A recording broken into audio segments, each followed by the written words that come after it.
Do you think you'd kill me, Joe? Yes. That's grotesque. It is.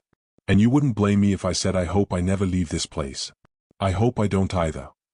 The man speaking is Joseph Kallinger, a deeply disturbed killer whose crimes stand apart even in the history of American serial murder. Not only for their brutality, but because many of them were committed alongside his own child. Joseph Lee Brenner III was born in December 1935 in Philadelphia, Pennsylvania. From the very beginning, his existence was treated as an inconvenience rather than a blessing. His biological home was defined by chaos, screaming arguments, substance abuse, untreated mental illness, and instability so constant it became normal. His father abandoned the family early, an act of quiet cowardice that left Joseph's mother overwhelmed and spiraling. Anxiety consumed her. Depression hollowed her out. When Joseph was barely 2 years old, she made the decision to give him up. Not out of cruelty, but surrender. He was adopted by Stephen and Anna Kallinger, Austrian immigrants who ran a small shoe repair business. This is how Joseph took the name Kallinger. On paper, it looked like a rescue. In reality, it was a transfer from one nightmare to another, only this one was far worse. The Kallinger household was a place of relentless cruelty. Discipline was not corrective, it was sadistic. Physical punishment was routine and extreme. Joseph was beaten, starved, locked in closets for hours, forced to kneel on sharp stones until his legs bled. The injuries he sustained were so severe that he developed a hernia as a child. He was forbidden from riding a bike. Forbidden from birthday parties. Forbidden from celebrating his own birthday. He was not allowed to play with neighborhood children or form friendships. His life followed a rigid, joyless schedule: school, then unpaid labor in the family shoe shop. Day after day. Year after year. Isolation bred desperation. Joseph wanted friends more than anything. At just 11 years old, he began stealing small amounts of money, not for toys or candy, but to take neighborhood kids to the movies. He hoped that if he paid for their company, they might accept him. Each time his parents discovered the theft, the punishment intensified. Still, he continued. The pain was worth the chance to belong.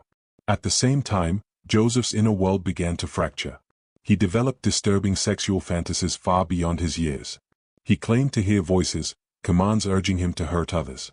He cut holes into walls for voyeuristic purposes, kept knives nearby, surrounded himself with violent imagery. At one point, he lured a young boy into the woods. Standing there, knife in hand, Joseph panicked. Reality crashed in. He fled. The boy escaped unharmed. It was a warning moment, one of the last chances for intervention. None came. Despite everything, Joseph tried to build a normal life. He dreamed of becoming a playwright. He performed A Christmas Carol and, at just 15, fell in love with a girl who made him feel seen. His adoptive parents forbade the relationship without explanation. For once, Joseph resisted. He married her. They had 2 children. For a brief window, life appeared stable, almost hopeful. But the damage of his upbringing surfaced. Slowly, then violently. Joseph became controlling, volatile, and abusive. He replicated the same patterns he had learned as a child. His wife eventually fled with another man. Shortly after, Joseph was hospitalized. Doctors diagnosed him with severe psychological disturbances, dissociative episodes, memory loss, sexual anxiety, nervous breakdowns, and emerging sadistic tendencies. Within months of his release, Joseph remarried. This time, he had 5 children. The abuse escalated.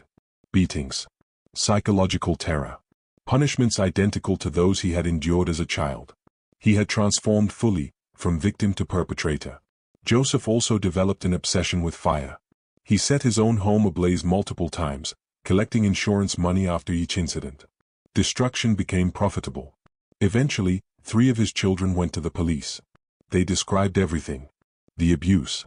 The fear. The violence. Joseph denied it all. More shockingly, his wife supported him, recanting the allegations and dismissing her children's testimony. Despite psychiatric evaluations diagnosing paranoid schizophrenia and recommending immediate institutionalization, the court ruled Joseph fit to stand trial. He served only months. After his release, the children were terrified. Under pressure, they signed affidavits claiming they had fabricated the accusations. The court erased Joseph's criminal record, canceled his treatment plan, and sent him home. It was one of the most catastrophic judicial failures imaginable. Soon after, Joseph experienced a complete psychotic collapse. He claimed to hear the voice of God, an entity he named Charlie. This voice commanded him to exterminate humanity. Joseph did not question it. He needed an accomplice. Someone loyal. Someone controllable. He chose his son, Michael. Michael was young, impressionable, abused, and desperate for his father's approval. Joseph framed the violence as a divine mission. Michael agreed. Their first victim was a young boy abducted and taken to an abandoned factory.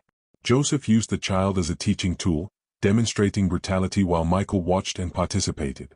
The suffering was prolonged. The murder deliberate. Then Joseph crossed a line even further.